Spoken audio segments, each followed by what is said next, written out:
Yo, what's going on, guys? Welcome back to another breakdown. I'm going to be breaking down this upcoming UFC Fight Night card. We got Charles Oliveira taking on Mateusz Gamrot. This main event was supposed to be headlined by Oliveira versus Rafael Fiziev, but Rafael Fiziev suffered some injuries, so he couldn't make it on this card. So now we got Mateusz Gamrot taking this fight on short notice. So all the respect to Mateusz Gamrot for saving this card, saving this main win. And then we have a really banger, really good main event on our hands.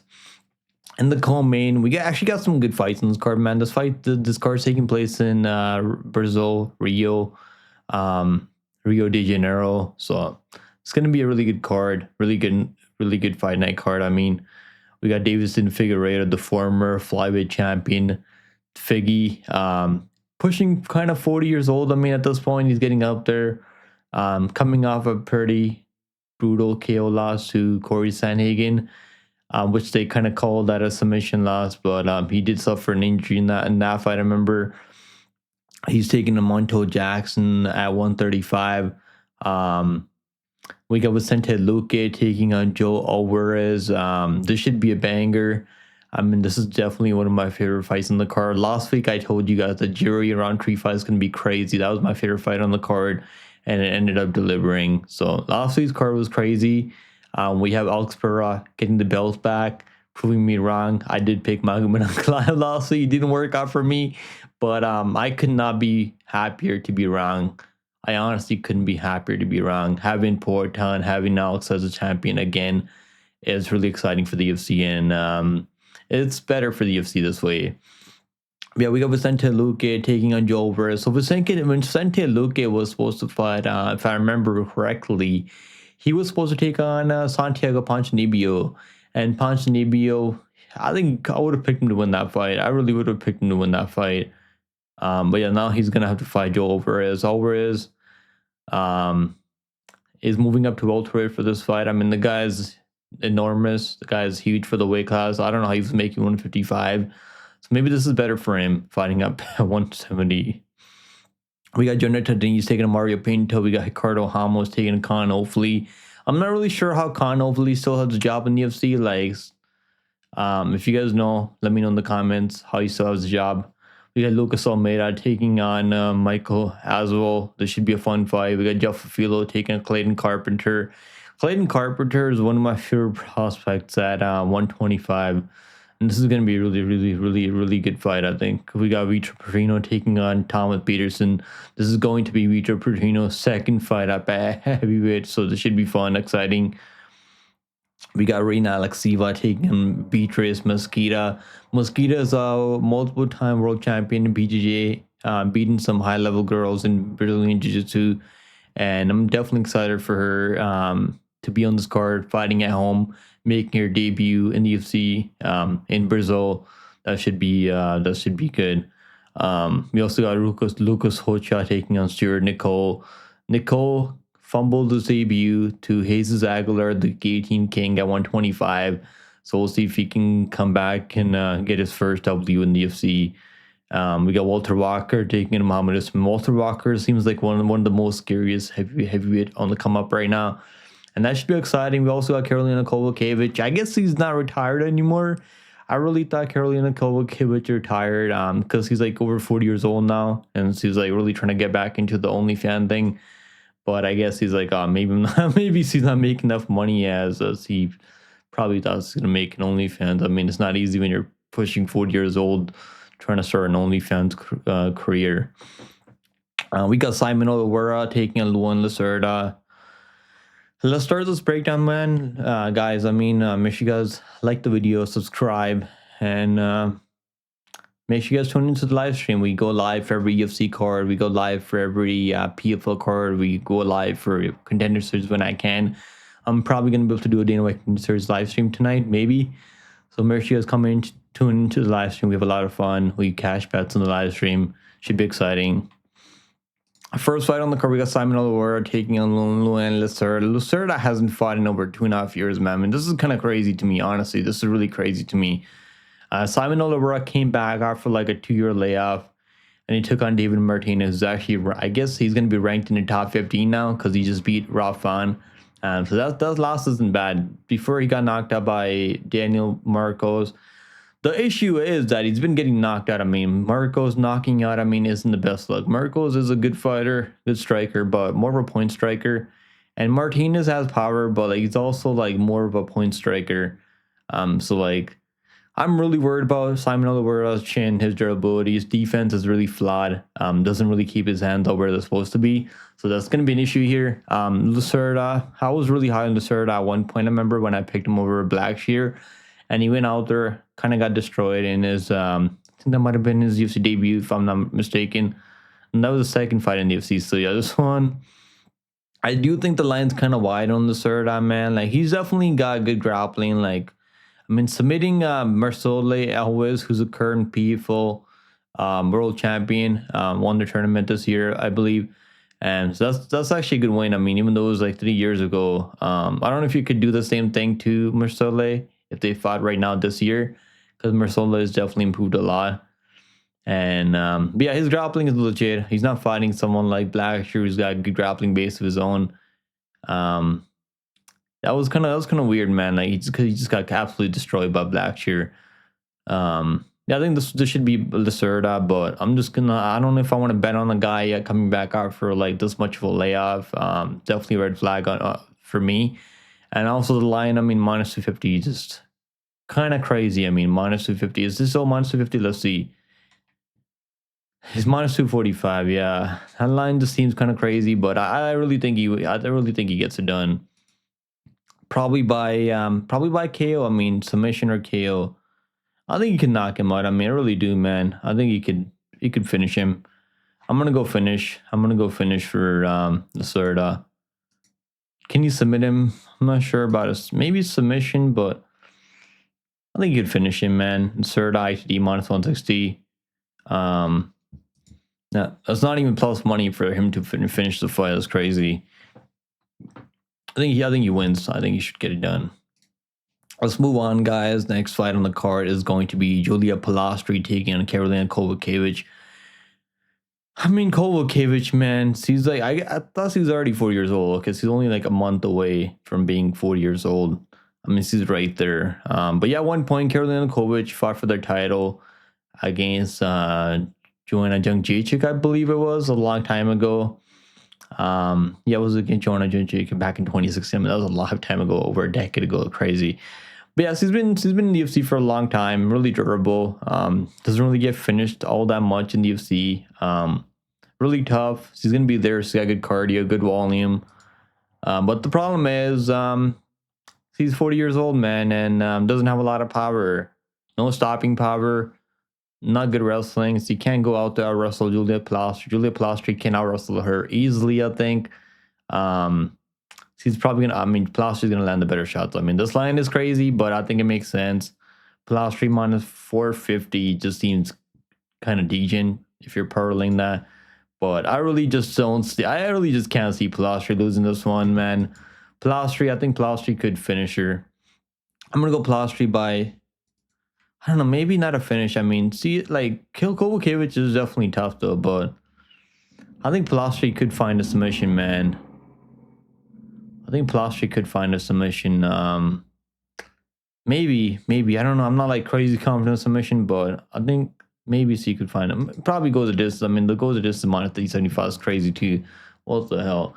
I like, for me, man, like I normally like betting the like finish props, and WMA doesn't really work out for me. So maybe this fight is gonna go the distance, but I think Polastri is gonna win pretty clear.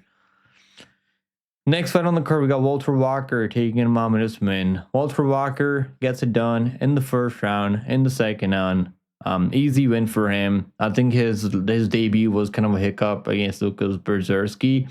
He honestly, you could make a case that he won that fight because he took him down over and over. Every round he had him down, just didn't really do any damage. And I still thought he won the fight, but they gave it to Lukas Berzersky because he kept getting back up over and over and made him kind of work. Muhammad Usman sucks, man. I don't want to hear anyone say this guy's really good, whatever. Like, he's fucking shit. He's terrible, man. I don't know like what he's even good at. Like, I guess he's a big dude and he's got some power, like, But like, she's not finishing anyone in the UFC, man. Like, not finishing Jake Collier is like the worst thing ever. Junior Tafa has kind of good chin, I guess. So it's not. He took him down over and over. I wrestled him. I don't think he can out wrestle Walter Walker. I just don't see him out wrestling Walter Walker. And I think Walter Walker has more power. I think he hits harder. He's been looking better and better recently than Muhammad Usman. I gotta go Walter Walker. I think Walter Walker round 1 finish is super likely here. I really do. Minus 320 for Walter Walker. I think Walter Walker gets it done. And gets it done relatively easily. Over 2.5 rounds plus 120, man. I think it goes under. I think fight doesn't go the distance, minus 180. Walter Walker.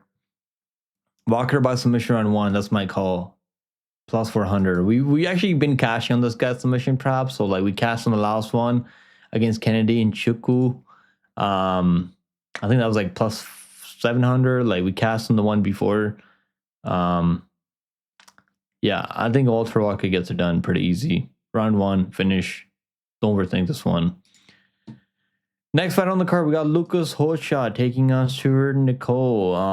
Now, Nicoll's kind of fumbled that one, his debut. He's a good wrestler from Australia, good grappling base. Can get a lot of takedowns. Doesn't really have the best finishing instincts. I mean, you know, he's finished a couple of people outside the UFC, like. The guys that he's been fighting are like kind of low level, if I'm being honest. But he does look good when he's getting takedowns. And he can wrestle. He's got good cardio. He looks good on tape. And then obviously Aguilar caught him in the guillotine, right? Aguilar has got a nasty guillotine. He's like the Chris Duncan of flyweight, pretty much. And that's one area that Lucas Rocha has struggled in. Now, I am kind of biased in this one. I do like myself some Lucas Rocha. I'm a fan of the guy.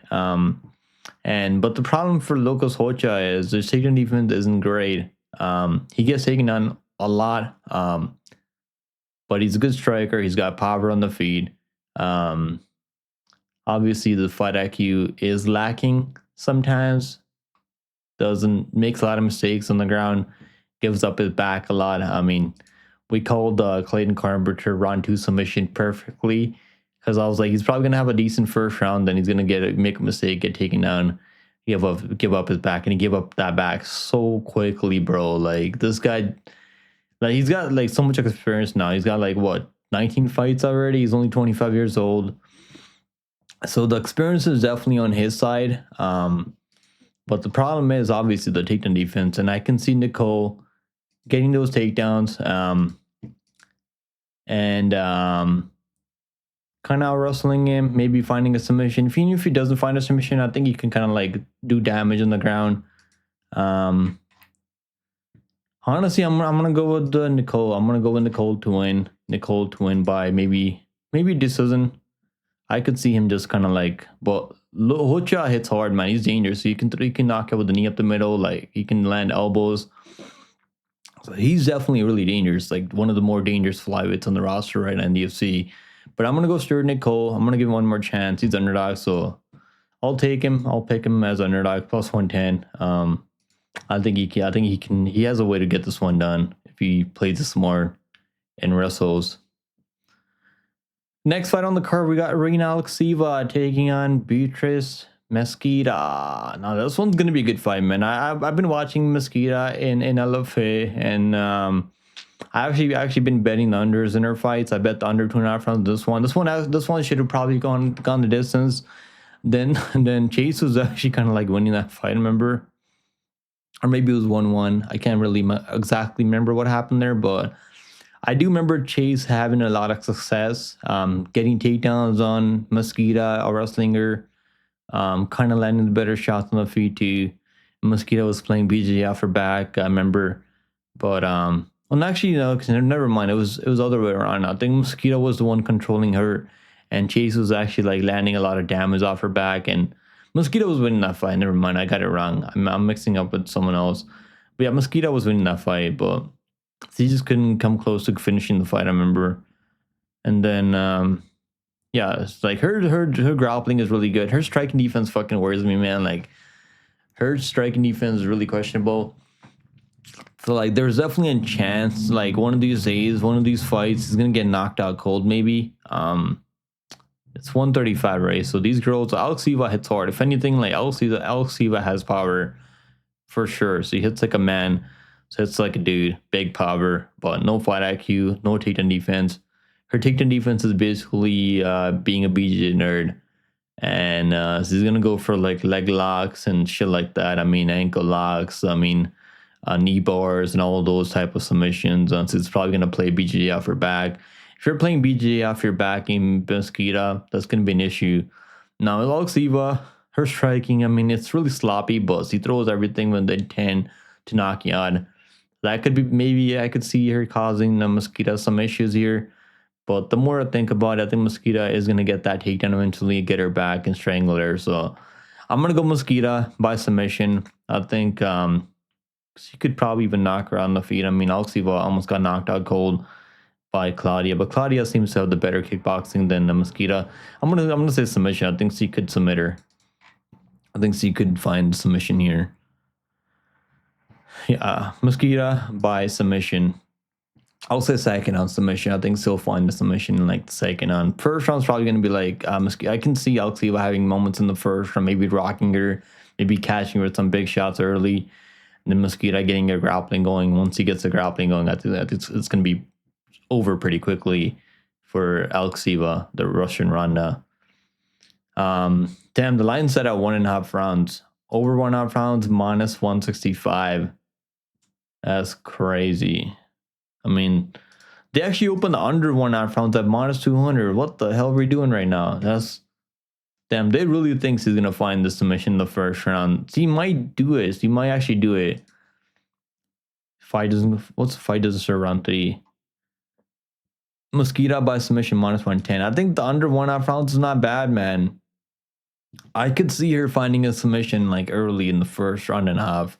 But Alekseeva doesn't have good cardio, so I can see why people are betting the over 1.5 rounds. Because maybe they can see Alekseeva like having moments early, getting like not getting taken on, not getting out grappled easily in the first 5 minutes. And then after Mesquita is able to find a submission like a late second on, maybe that's what people are probably thinking. Under, what's under? There's no under 2.5 rounds. Yeah, but that's probably going to be like a good parlay piece. Mesquita ITD. Mesquita by decision plus 270. Mesquita by submission minus 110 just seems crazy. She could probably like finish her by ground and pound too. But submission is more likely. She's got a lot of tools on the ground. A lot of variety to her submission game. Arm bars, rear naked chokes. She's really good at that rear naked choke. So I'm going to say rear naked choke, maybe second on. Yeah, that's going to be my pick. Mesquita by second on submission. I think the unders are probably like safer though, because there's a world where Alekseeva could knock her out, like for sure. Like I'm not saying it's going to happen. I'm just saying it's a possibility. Next fight on the card, we got Vitor Petrino taking on Thomas the Train Petersen. Like, Thomas Petersen is alright, man. He's actually, like, not that bad. He's kind of like one of these guys that has good wrestling, good cardio. And he cannot wrestle you if you're not prepared for 15 minutes. But is he going to be able to do that to Vitor Petrino up at heavyweight? Now, Vitor Petrino made his debut up at heavyweight. We actually cast a submission on him, plus 1,100. If you guys remember on the live stream. That was a crazy submission play on Petrino we cashed on. Plus 1,100, bro, on the live stream. That's crazy. I mean, you could have 11 times your money on that call submission play.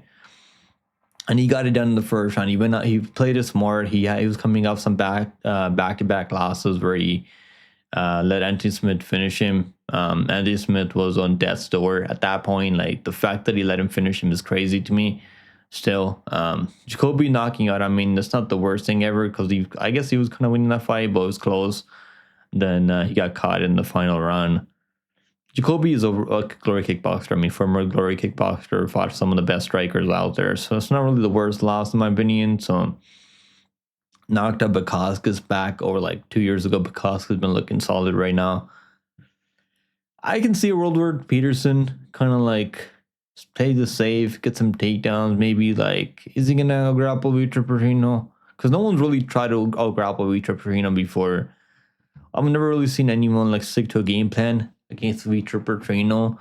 and like bring the wrestling to him. So like, what's Thomas Peterson's game plan gonna be? Is he gonna look to wrestle, or is he gonna look to strike with him? Because if he strikes with him, I think Petrino just has more power, hits harder. I don't think he's like the cleanest striker. He's really sloppy with the striking too. He's there to be hit.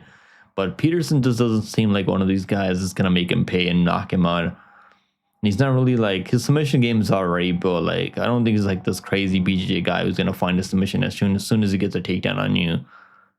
I'm going to say Petrino. Petrino by Gaziev knocked him out. Gaziev is an absolute marauder.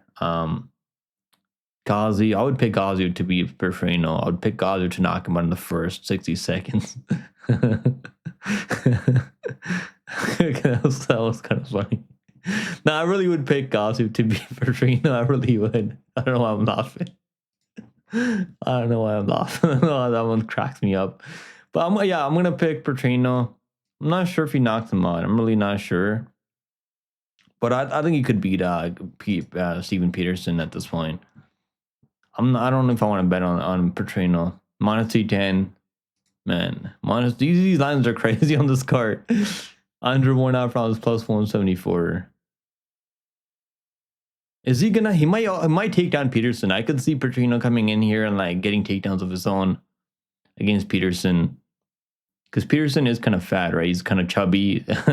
So I could see a world where Petrino is the one getting takedowns on him. And he's probably going to land more volume too. I can still remember Petersen in his debut against Jamal Pogues not really being able to land anything significant. If he was getting takedowns, he wasn't really able to do anything with takedowns, remember? And you beat him with Usman, it doesn't really tell me anything. Usman sucks. Don Tomei is like the worst guy up at heavyweight. I mean, like, I can say the same thing about Petrino. Like, him losing to Smith at that point is so bad, but he kind of made a mistake there, I guess. And then he beat Aswell, the worst guy at heavyweight. Okay. I mean, this is probably going to, like, if Petersen's going to win, it's going to be, like, a really, like, Petrino's going to, this is probably going to be the worst loss ever in his career if he loses to Petersen. Give me Petrino to win. I don't know how he gets it done. Probably a KO or, like, submission. Maybe decision, honestly. I could see Peterson's pretty tough, man. If you don't put him out cold, like, he's gonna stay in there. All right. Next one on the card, we got Clayton Carpenter taking on Filho. Filho is one of these guys, man. He's super dangerous with the jiu-jitsu game. If he can get takedown on you, he's gonna be a problem for anyone. But the more I think about this fight, I think Clayton Carpenter has the tools, has the ability, has the boxing, has the striking to give Filho problems on the feet. And he has the wrestling chops to like get it takedowns his own, push the wrestling on Filho. I don't think Clayton Carpenter is just going to get dominated on the ground. Now, Filho is definitely the more dangerous finisher if the fight hits the mat. And Filho in the first round is an absolute problem for anyone. So Carpenter is going to have to be careful in the first round. But if he is careful, I think Carpenter is going to... I think he gets it done, man. I'm going to pick Carpenter by... I'm going to pick him by decision. I think he could just kind of like do the same, follow the same blueprint that Nascimento did. Nascimento came back after a huge layoff. Nascimento was alright though. I mean, he's definitely got a lot of experience, but Filho made a lot of mistakes in that fight. He kept like getting taken on the zone, then getting worse over and over, getting controlled, going for submissions. And I think Carpenter at 29 years old is in his prime right now. So is Filho. But I don't know. I just got this feeling that Clay Carpenter is one of these guys gonna get this one done, and it's gonna be one of the best wins on his resume. So I think Carpenter overall is gonna throw more volume, land the better shots.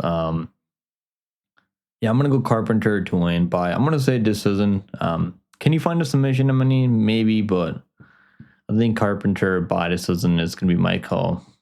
Money line's good, man. Minus 120 for Carpenter. I don't know. I think he gets it done. I really do. Over 2.5 rounds, minus 165. It's one of those fights, man. I mean, if Filho wins, he's going to probably like find a submission early in the first round. But if he doesn't do that, I think it's going to be Carpenter taking over.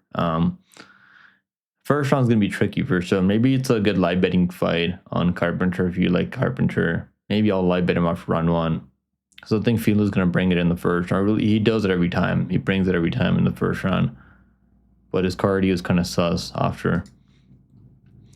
Next fight on the card, we got Lucas Almeida taking on Michael Aswell. Now, Michael Aswell he's alright, man. Like, he's got good cardio. He throws a ton of volume and all that. Like, that's what he's kind of known for. He's kind of known for putting on a good fight on the Contender Series when he took on Bogdan Grad. They kind of had a war, like, but he doesn't really like Aswell. He was actually knocking some people out in Fury UFC, but like since he's taken a step up in competition, he hasn't really been able to put anyone away. So it's kind of red flag when you're taking on Lucas Almeida, because either you gotta go out there and land the biggest shots against Almeida to keep him off you, or you gotta because I don't know if volume's gonna be enough, man. Aswell's not really the type to shoot takedowns on him, so like he's not really gonna be out there like trying to wrestle him. The way he's gonna win this fight if he wins, either he catches him with a really good shot or breaks him down, gets a standing tiki or some shit, or he's gonna be able to just land a ton of volume or roll him and just win the fight like that. But the more I think about this one, man, I think Almeida is a good live dog here. I really do. I'm leaning towards Almeida. The issue is he had a close fight Daniel Silva. That should have been 2020's Daniel Silva, but he did look okay there.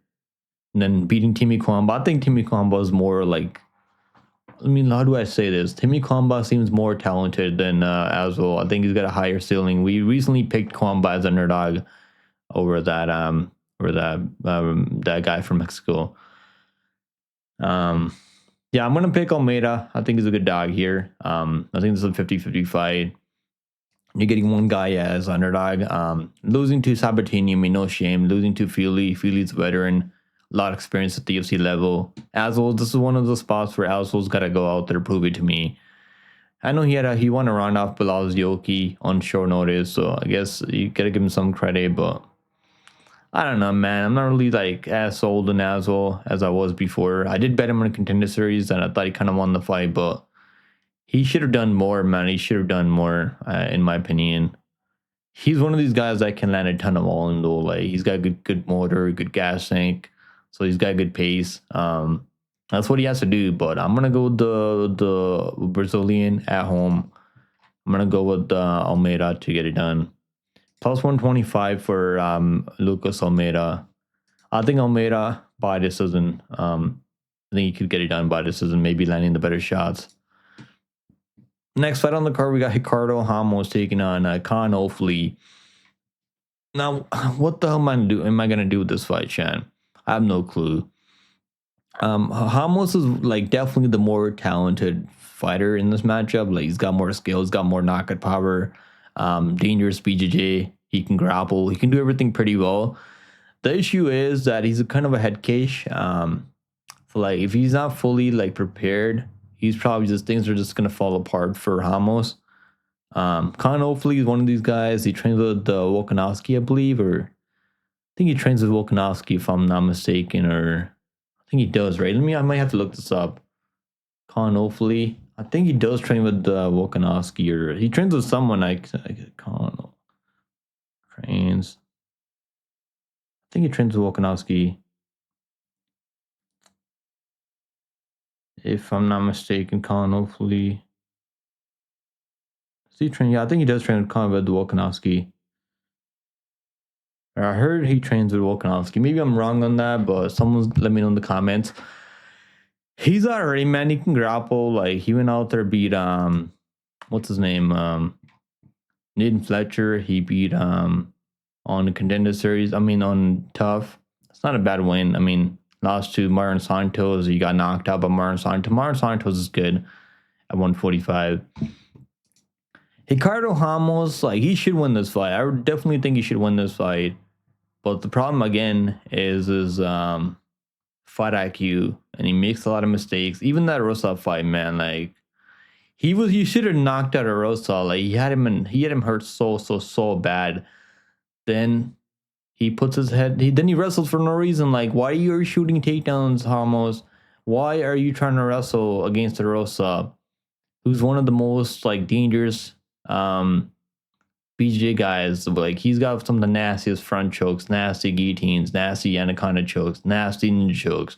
You don't need to wrestle against a guy like a Rocha.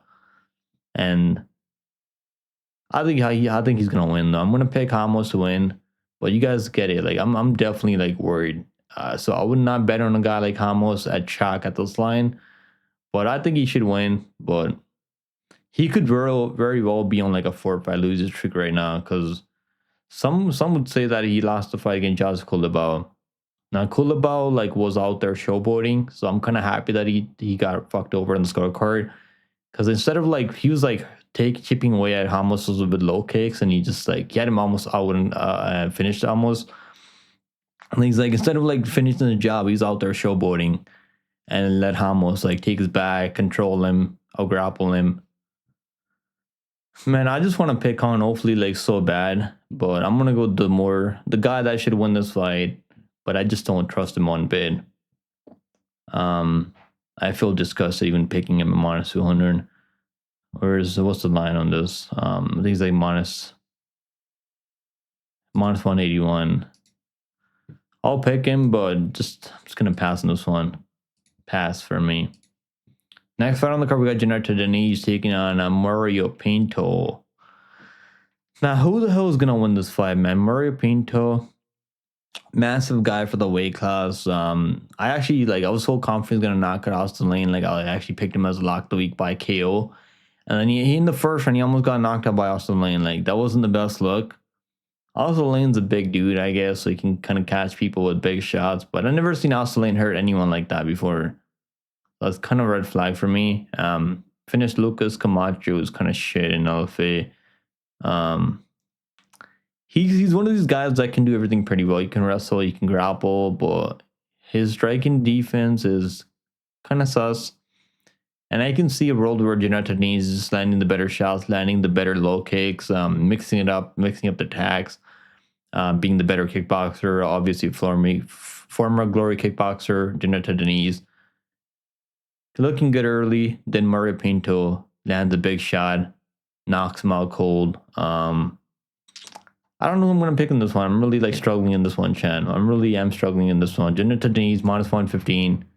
Mario Pinto minus 105. Mario Pinto, he's got insane power though. I mean, that's for sure. Insane power. And he's got good cardio. He's been 5 rounds before. He's definitely got good experience. I mean, definitely good experience.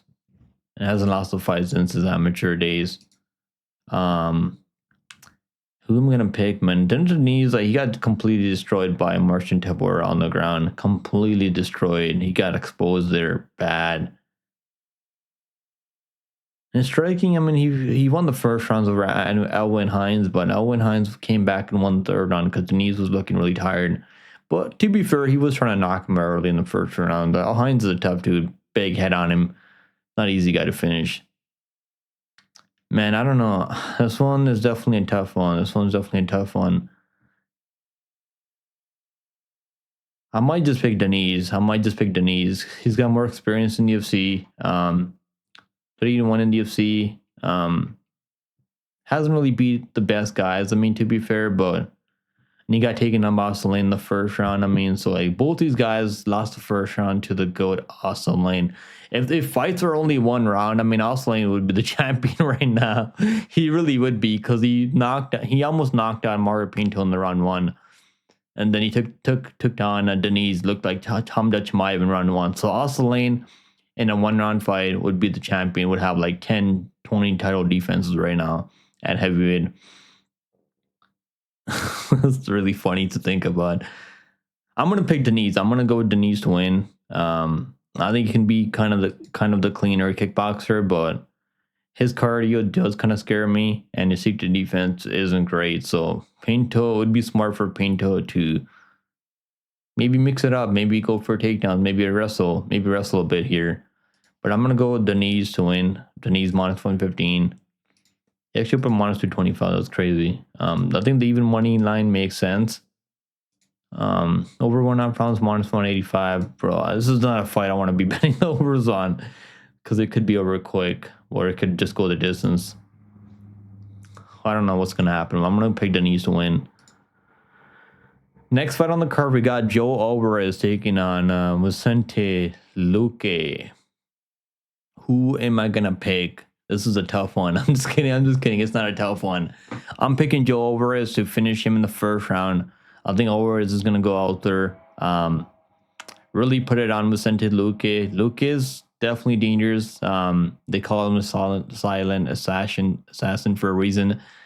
But he's just not in his prime anymore. I know he destroyed Grimbo, but Grimbo's shit. Grimbo sucks.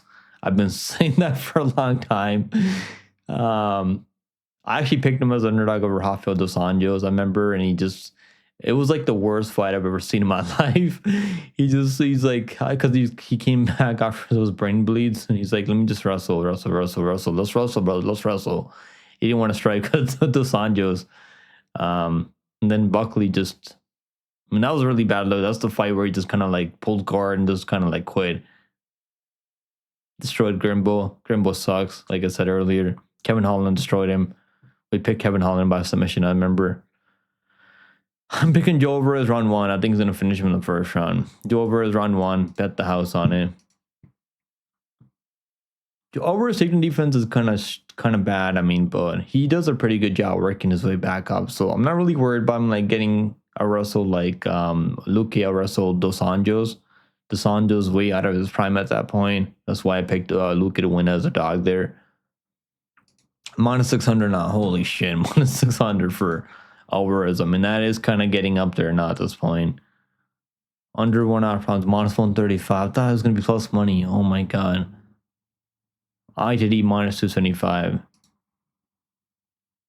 Doesn't go the distance. Minus 400. Fight doesn't go the distance.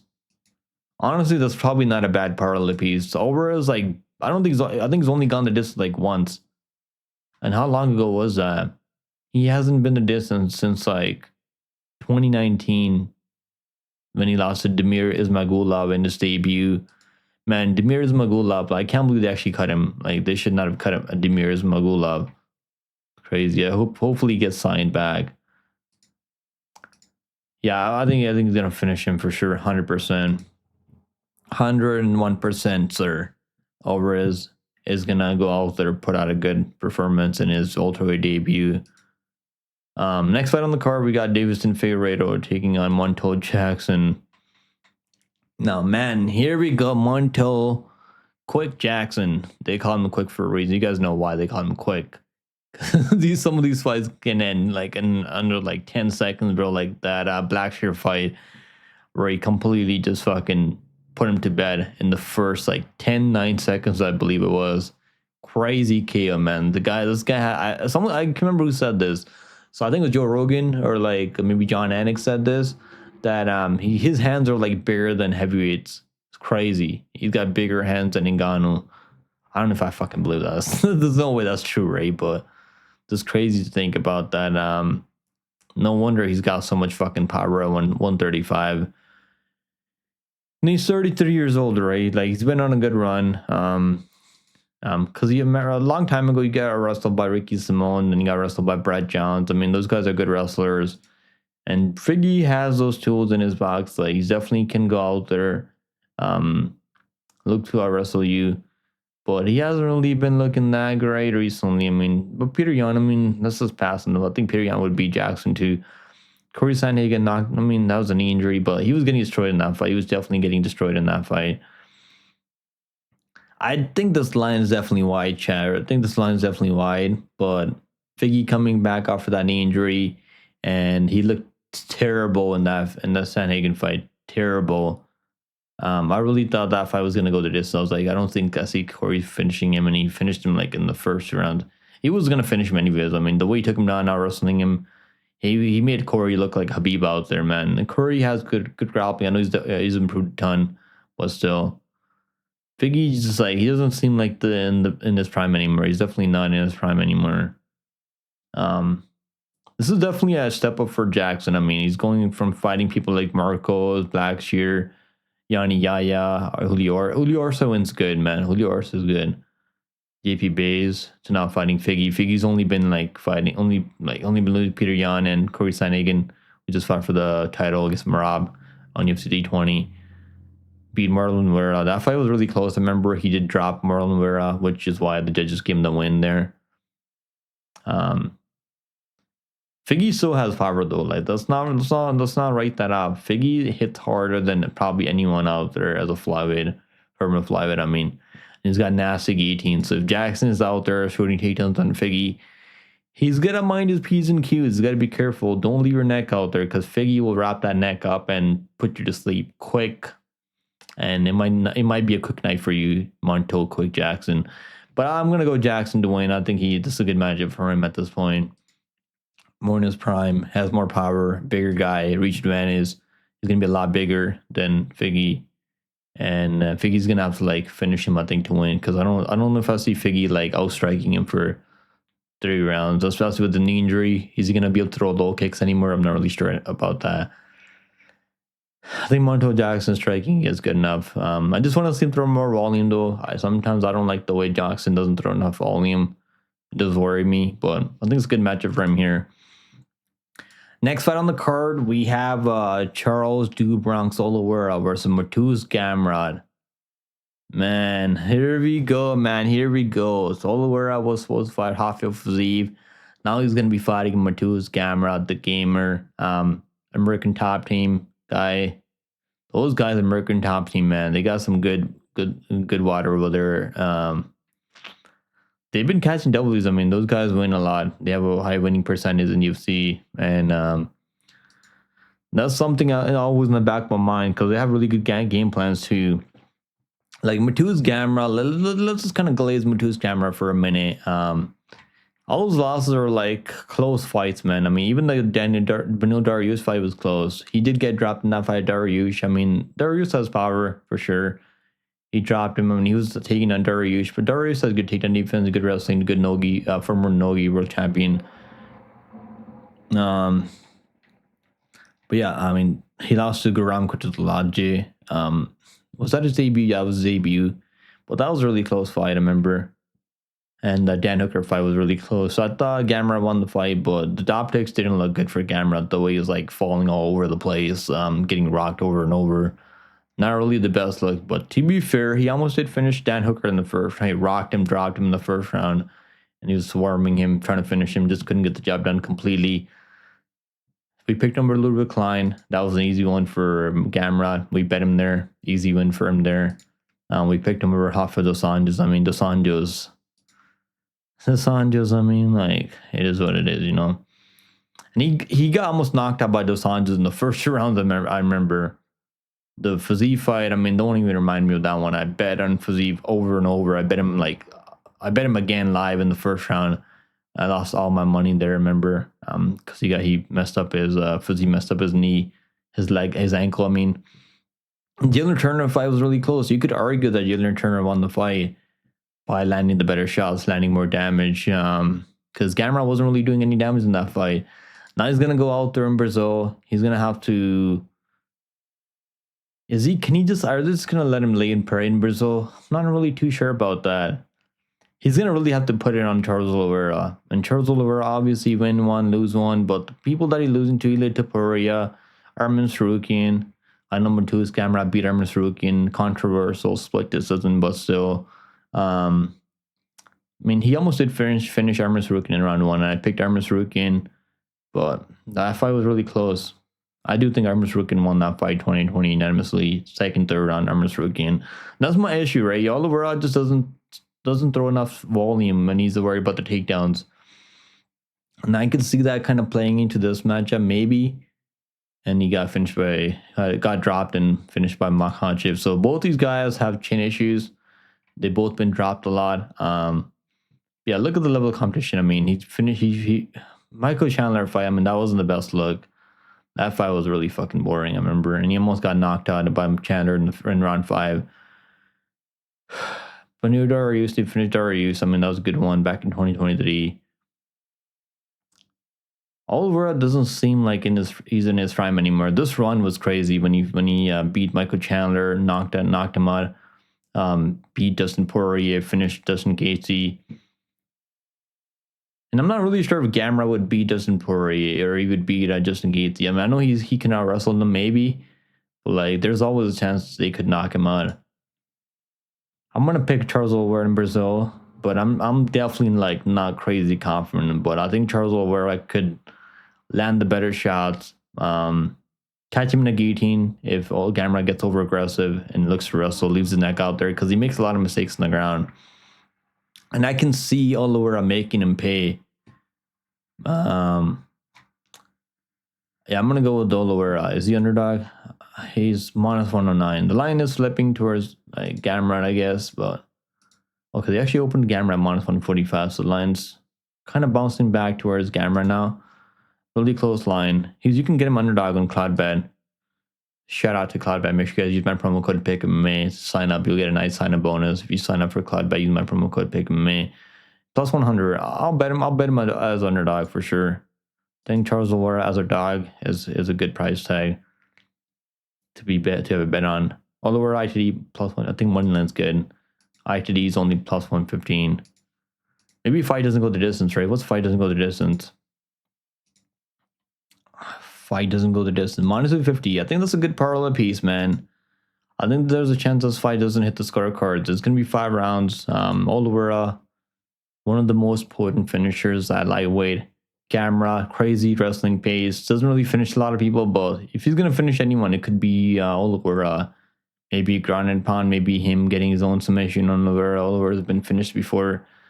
Most of the losses have been finished in. He's been finished 9 times at the UFC level, so yeah, if it's this 5-round fight, I think this fight doesn't go distance. Probably like the better play. I told you guys last week that Oliveira fight, the Pereira fight wasn't going to go the distance. That was only -145. This one's -250. I think it's probably even more likely to finish ITD. I'm gonna go with Oliveira to win at home. So there you guys go. That's my full card breakdown. Let me know if you guys agree, disagree with my predictions. We're picking Oliveira, we're picking Jackson, we're picking Alvarez, we're picking Diniz, picking Ramos, Almeida, Carpenter, Victor Petrino, Mesquita, Stuart Nicoll, Walter Walker, Polastri, Lacerda. Those are my full card breakdowns. Let me know what you guys think down below. And I'll see you guys in the next one. I'll be live for this card this Saturday, so make sure you guys come hang out with your boy for the live fight companion. And let me know if you guys like the breakdown. And we'll keep these coming next week for the next card.